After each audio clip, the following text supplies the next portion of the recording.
예수께서 이렇게 온유한 사람은 복이 있다 그랬습니다. 세 번째입니다. 예수께서 복이 있다고 말씀한 사람들은 그 마음이 심령이 가난한 사람들이 이제 복이 있다. 또 애통할 수 있는 마음을 가진 사람들이 복이 있어서 위로를 받을 것이다. 오늘은 이렇게 온유한 마음을 가진 사람을 이야기합니다. 근데 사실 우리가 일반적인 삶의 목표의 관점으로서 볼 때는 우리의 성공의 관점에서 목표를 이루기 위한 우리들의 삶, 노력의 그런 관점에서 본다면 이 말씀의 복됨이 좀 우리 인간적으로는 좀 다르다 그렇게 생각할 수 있습니다. 무엇이 인간적이고 일반적이라는 것인지, 그것은 어떻게 하든지 나의 삶의 규모가 확장되고 발전되고 또 목표한 바를 성취하고 그 결실을 거두기 위해서는 내가 무언가 나의 노력이 남보다 앞서기를 우리는 노력을 하지요, 실제로요. 그리고 때로는 필요하다면 다른 사람을 밟고 올라설 수 있는 그런 기회를 잡는 그런 일도 있을 수도 있고, 때로는 나의 손실과 내 마음을 비울 수 없고 거머쥐고 싶을 때에 그것을 쟁취해야만 하는, 그러다 보면 양보라는 것도 있을 수 없는, 그것이 우리 일반적인 어떤 복된 삶의 목표를 달성하는 과정일 수도 있습니다. 그런데 우리가 이렇게 예수 믿는 사람들이 생각하는 복됨이라고 하는 것은, 그것은 우리들의 어떤 삶의 모습이나 우리의 신앙생활 그리고 우리의 삶의 결과가 하나님께서 우리를 볼 때 하나님이 볼 때 합당하게 여겨서 응답해 주실 수 있는, 참 세상적으로는 내려놓고 양보하고 그래서 참 때로는 손실을 보는 것 같지만 그럼에도 불구하고 하나님께서 역사해 주시고 하나님께서 이루어 주시고 응답하시고 하나님께서 예비해 주시는 은혜가 있을 수 있는 그런 우리의 마음과 우리의 삶을 우리 성도들은 복되다 이렇게 말할 수가 있습니다.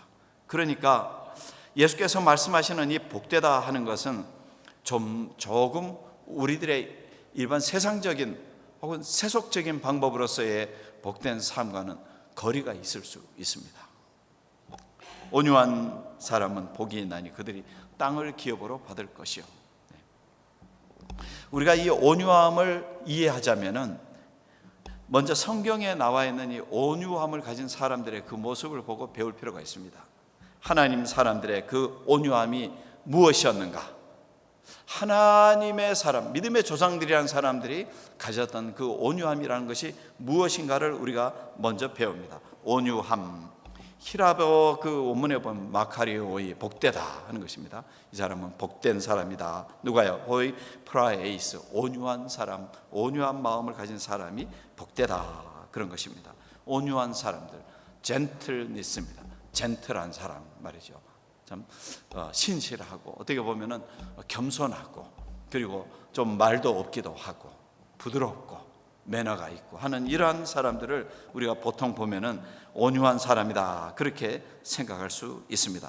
그런데 어떤 분은 힘도 있고 지혜와 실력도 있고 모든 면에 갖출 수 있고 그리고서 다른 사람에 비해서 빠진 것 없고 능력과 모든 것이 갖추어지고 있으면서도 그리고 말이 없고 조용한 그리고 착하고 이런 면이 아니라 그러지는 않지만은 스스로 자기의 감정, 실력 그리고 지혜라든지 능력, 힘을 통제하면서 살아갈 수 있는 능력을 가진 사람, 이러한 것이 우리 예수께서 말씀하시는 온유함에 보다 더 가깝다 생각할 수 있습니다. 실제로 그런 사람의 예들을 우리가 몇 사람을 보면은요, 이삭이라는 문제예요. 이삭이라는 사람은 참 온유합니다. 주변 사람들은 이삭을 착하기도 하고 순하기도 하고 때로는 약하기도 하고 그러지 않겠어요? 이삭이 우물을 좀 이렇게 일꾼들을 해서 팠겠죠. 파놓으면은 아니 와서 이것은 우리 거야, 우리 동네에 팠으니 우리 거야 하고 뺏고 하는데 이거 싸우자니 참 그렇고 좀 화목하게 좋은 관계를 좀 가져야 되겠는데 그냥 옮겨갑시다. 그러면은 열심히 노력해서 그걸 판 사람들이, 일꾼들이 얼마나 마음에 상심이 있겠어요, 그죠? 아니 우리는 뭐지? 네. 근데 이삭은 그런 걸 보면 이삭은 참 어떻게 보면 좀 무능한 사람인가 이렇게 생각할 수도 있습니다. 그런데 그 지역에 있는 그 블레셋 지역인데 아비멜렉 왕이 이삭에 대해서 한 말이 이런 말을 했습니다. 당신은 우리보다 크고 강성하니 여기를 떠나십시오. 그렇게 말을 했어요. 당신은 그 아비멜렉이 누구예요? 왕이에요. 그쪽 공동체, 그쪽 민족의 왕이라고 해요, 그때. 그런데 당신이 우리보다 강하다, 이런 표현을 썼어요. 그런 거 보면 이미 이삭은 재력가예요. 이미 거기에서 주변 사람들이 생각하기 어려울 정도로 부와 재력을 가진 사람, 능력이 있어요. 싸워서 이길 수 있는 힘까지도 가졌다고 그렇게 보는 거예요. 그렇게 힘이 되지만 그 이전에 이 블레셋 지역의 아비멜렉 왕과의 인간관계가 있어요. 조금 어려울 때는 도움도 서로 주고받았겠죠. 그러니까 화목하게 마무리를 짓고 싶은 거예요. 화목하게. 그리고 그런 화목함을 지키기 위해서 여기에 물이 있습니다. 화목함을 지키기 위해서 서로 싸우거나 그렇게 대립하고 그렇게 하기를 원하지를 않는 거예요. 그것이 이삭의 온유함이라는 것입니다. 이삭의 온유함이 그렇게 나타났어요. 얼마든지 힘겨루기를 해볼 수도 있지만 이웃의 평안, 그리고 우리의 공동체의 평안, 이것을 위해서 노력을 하는 것입니다.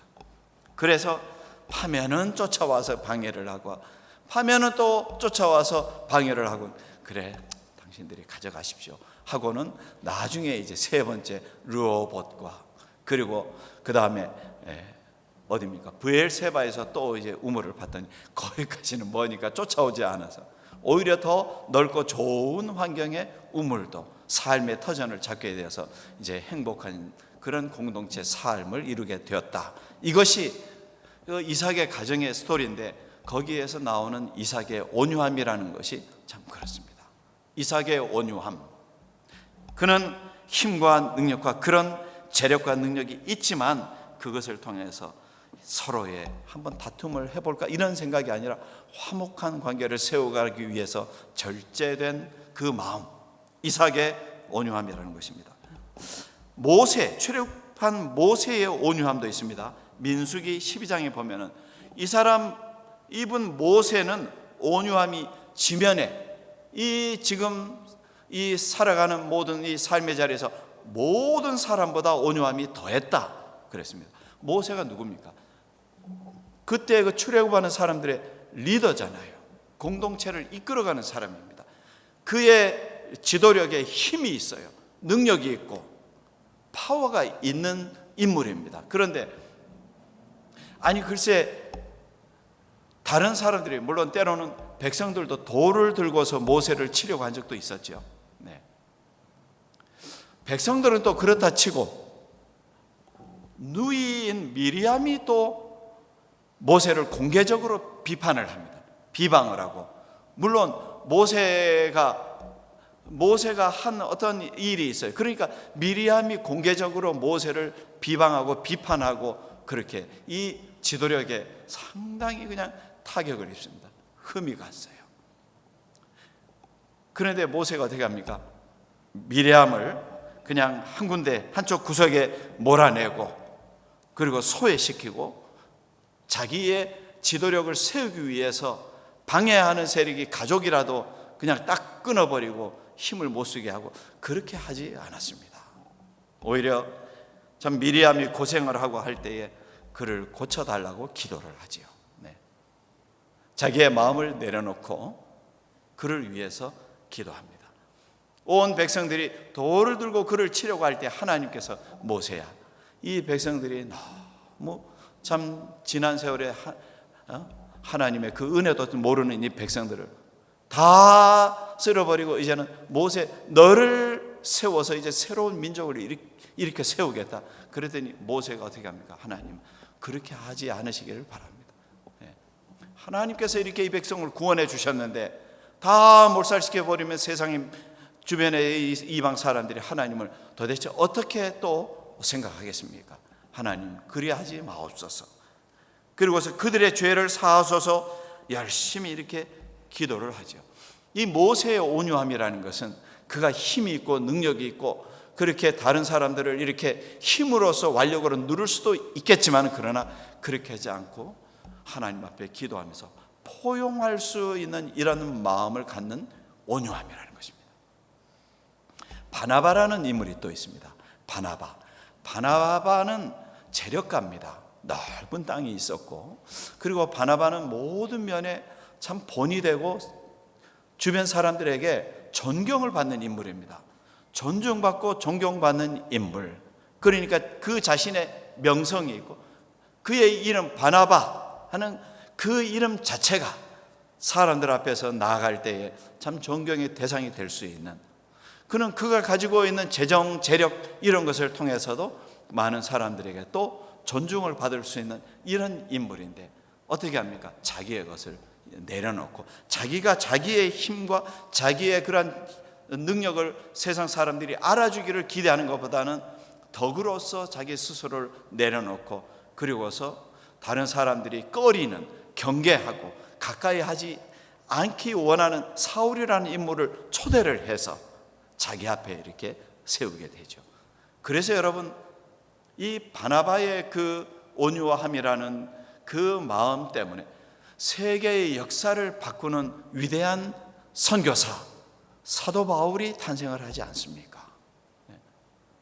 그러니까 이런 온유함이라는 것을 우리가 볼 때에는요, 내가 힘이 없어 어떤 자리에서 물러나는 것이 아닙니다. 힘이 있어도 나를 내려놓는 마음입니다. 나의 권리를 주장하기보다는 양보하는 것입니다. 비방하는 사람도, 심지어는 나를 돌로 치겠다고 하는 사람도 미워하기보다는 용납하고 기도합니다. 나의 자랑거리를 드러내지 않습니다. 내가 이만큼인데, 이렇게 배웠는데, 내가 이런데, 그렇게 나를 높이려고 하지 않고 다른 분을 세워주면서 모든 결과는 하나님께 맡겨드리는 그런 모습. 그러니까 이런 온유함이라는 것은 나의 약함 때문에 내가 온유하게 인정받는 것이 아닙니다. 오히려 나의 자랑거리를 좀 내려놓고 내가 하나님 앞에서 겸손하게 하나님 앞에 선 부족한 한 사람으로서의 내 마음을 갖는 그런 온유함이라는 것입니다. 이런 온유함의 본보기 중에서 가장 중요하고 가장 귀한 본은 역시 예수 그리스도의 온유함이지요. 그래서 여러분, 우리가 이 두 번째로 보는 것은 우리의 모범이 되신 예수 그리스도의 온유함이라는 것입니다. 예수께서 말씀하시기를 나는 마음이 온유하고 겸손하니 나의 멍에를 메고 내게 배우라 그랬습니다. 우리 다 같이 한번 읽어보실까요? 시작. 나는 마음이 온유하고 겸손하니 나의 멍에를 메고 내게 배우라 그랬습니다. 여러분, 성도는 그렇게 마음이 온유하고 겸손하신 예수님을 믿고 따르는 사람들입니다. 우리가 바라볼 분이 있어요. 우리에게 본으로 보여주신 분이 있어요. 예수 그리스도, 온유하고 겸손하신 예수 그리스도를 우리는 따릅니다. 내 마음이, 성격이 내가 조용하고 말이 없어서 나는 온유하다, 그런 사람으로 우리는 인정받는 것보다, 혹은 내가 말이 많아서 온유한 사람이 아닌가, 이렇게 생각할 필요도 없습니다. 성도의 온유함이라는 것은 예수 그리스도의 마음을 배우면서 우리 안에 조금씩 주님의 그 온유함이 내 마음속에서 익어지고 깊어지고 또 넓어지는 그러한 마음을 갖는 우리 성도들의 성품이라는 것입니다. 예수께서는 사람들에게 모욕을 당했어요. 고난을 당했습니다. 그러나 십자가에 달리신 예수 그리스도, 사흘 만에 부활하신 예수께서는 세상을 보복하지 않습니다. 왜냐하면 예수께서는 가지고 있는 본래의 목표가 있잖아요. 온 세상을 구원하기 위한 하나님의 거룩하고 위대하신 목표를 갖고 계셨거든요. 세상 어느 길목에 지나가는 그 땅의 길목에 작게 정말 쥐꼬리만한 권력을 가지고서 왕이 되고 총독이 되고 한 빌라도라든지 헤롯이라든지 이런 사람들의 그 권력과 권세, 그런 것이 만약에 필요했다면 예수께서는 오히려 온 세상의 권세를 예수님의 능력과 힘으로 세상을 심판하는 자로 임하셨을 것입니다. 그런데 예수께서는 그렇게 하지 않으셨죠. 예수님께서는 그런 파워가 필요한 것이 아니라 십자가의 사건을 통해서 모든 인류를 구원하기 위한 그런 거룩한 역사를 나타내는 것, 그것이 예수 그리스도의 목표였습니다. 인류 구원의 길을 여는 대속의 역사.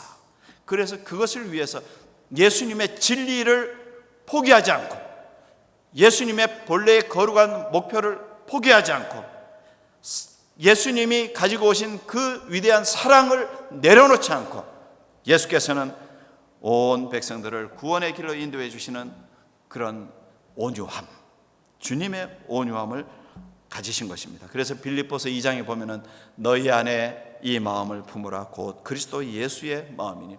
어떤 마음인데요? 그는 본래 하나님과 동등될 것으로 여기지 아니하시고 하나님의 본체시지만 자기를 비워서 종의 형체로 가져서 낮추시고 죽기까지 복종을 하셨다는 것입니다. 그래서 예수님의 온유함이라는 것은 자기 겸손, 내려놓음, 그리고 비움, 그래서 자기 자신을 낮추고 죽기까지 복종하신 예수 그리스도의 그 온유함을 나타내셨고, 우리는 예수님의 그 온유함을 우리도 닮아가는 것입니다. 세상에서 여러분 전혀 그렇게 겸손하지 않을 것 같은 사람이 겸손한 분들이 있어요. 능력이 많은 사람들, 때로는 힘이 참 크고 참 강한 그런 능력과 힘을 가진 사람들이 절제된 삶을 사는 분들이 있죠. 그 온유함이라는 것이죠. 우리 성도들의 온유함은 바로 예수 그리스도를 바라보면서 주님의 마음을 담고 주님께서 나타내신 그런 부드러움, 주님께서 나타내신 그런 마음을 우리도 담는 것입니다. 그런데 여러분, 사람이 내 입술만 부드럽다고 온유해지는 것은 아니죠. 온유한 모습, 말을 안 하고 하면 저분은 참 온유하신 분이구나, 겸손한 분이구나, 그래 생각할 수 있습니다. 그런데 사실 때로는 우리들의 마음에 있는, 속에 있는 생각과 우리들의 행실이 나타날 때는 아니구나, 저분이 온유한 분인 줄 알았는데 그러지 않구나. 때로는 나의 자존심 때문에, 교만 때문에, 자만 때문에, 나의 어떤 욕심 때문에 우리는 내 마음속에 있는 분노가 이렇게 나타날 수도 있고, 내가 인정받고 싶어야 하고, 내가 손해보지 않기 원하고, 때로는 내려놓기 싫어할 때가 참 많이 있습니다.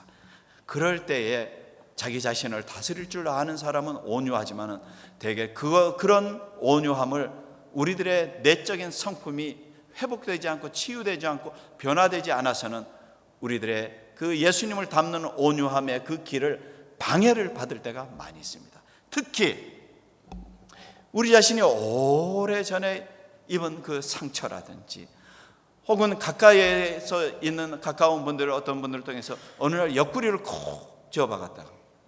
옆구리를 해서 이 옆구리보다 삶의 자리에서 나의 힘든 순간이 있지 않습니까? 근데 가만히 생각하니까 참 괘씸하고 아프고 힘들어요. 그래서 어떻게 합니까? 그것을 다 기록을 해놔요. 몇 월 며칠 아무개가 내 옆구리를 어떻게 콱 쳤는데 잊어버릴 수가 없다. 만약 일기를 쓰는 분도 있을 수가 있겠죠, 그죠? 그렇게 했는데 어떤 때는 그게 또 어떤 때는 또 가족들 간에도 그죠? 그래서 당신 생각나지?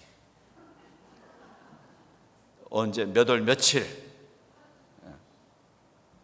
다 잊어버렸는데 생각이 나서 이제 그것이 오히려 내가 그것을 담아두고 그것을 가지고 언젠가는 꺼내서 써야지 하는 이런, 때로는 상처가, 때로는 아픔, 때로는 미움이, 그것이 나의 감정을 자꾸만 이렇게 발전시키는 그런 때가 없지 않아 있을 수 있습니다. 그것은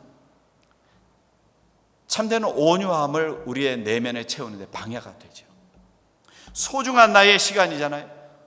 그리고 소중한 나의 세월, 그것을 내 마음이 힘든 일로 고민하면서 자꾸만 그것을 채워나가고 쌓아가고 나중에는 그것 때문에 관계가 어려움을 당하는 안타까운 그런 세월, 그런 시간으로 우리가 허비하지 않아야 되지 않겠는가 하는 것입니다. 그 토끼 이야기가 있습니다. 토끼가 거북이하고 경주를 했잖아요. 한참 달리다 보니까 거북이가 저 가득 보일동 말동한 데서 기어오는데 거북이가 이렇게 하고 가는데 토끼는 이렇게 가니 당할 수가 없죠. 거북이는 그래도 묵묵하게 토끼가 중간에 어떻게 합니까? 잠을 자잖아요. 내가 한숨을 자도 저놈보다 빠르겠다. 잠을 자는데 아니 글쎄 자고 깨어났더니 벌써 날이 그냥 다 져가고 거북이가 저 산 꼭대기 가서 만세를 부르고 있잖아요. 예? 예? 집에 가서 열이 잔뜩 났어요. 토끼가. 그런데 옆에 사는 달팽이가 와서 똑똑똑똑 두드리라는 거예요. 그래서 문을 이렇게 여는데 보이지 않는데 이렇게 내려다보니까 달팽이가 하는 말이 토끼야 너 졌다며? 거북이한테 졌다며? 어떻게 거북이한테 지냐 너가? 자느라고 졌다며? 막 이렇게 하니까 그러지 않아도 그냥 열이 잔뜩 나 있는데 토끼가 화가 나서 저 산 밑으로 그냥 달팽이를 발로 뻥 차가지고 저 멀리 떨어져 버렸어요. 그날로 달팽이가 산을 오르기 시작하는데 꼬물꼬물 하루하루를 달려서 올라가는데 토끼가 한 1년쯤 지났는데 누가 문을 톡톡톡 또 두드려서 문을 열어보니까 달팽이가 하는 말이 조금 전에 네가 나를 찾냐? 그대로 하는 거예요. 그 얘기가 여러분 어린아이들이 이제 우스개로 나누는 이야기입니다. 토끼와 달팽이 얘기. 공식적으로 어디에 프린트된 이야기도 아니고 돌아다니는 이야기입니다. 오래전에 어릴 때 듣던 그런 이야기들을 이렇게 생각을 하면서 여러분 토끼와 관계는 어떻든지 그것보다 이 달팽이의 마음을 생각을 하는 겁니다. 세월이 지나고 시간이 지나고 한 걸음 걸어가고 살면서 오늘도 살아가고 내일도 살아가고 하면서 내가 저놈이 나를 찾지, 두고 보자, 가서 볼 거야. 근데 사실 보면 또 차일지도 모르는데 달팽이는 하루하루 그 걸음을 걷습니다. 생각에 감정을 쌓아가면서 미움의 마음, 그리고 앞으로 어떻게 하겠다는 이런 생각을 듣고, 여러분 때로는 사람의 마음이 그런 마음이 들 때가 혹시 있다면, 누군가의 마음이 아니라 내 마음에 그런 생각이 있다면 이전의 것에 두고 보자.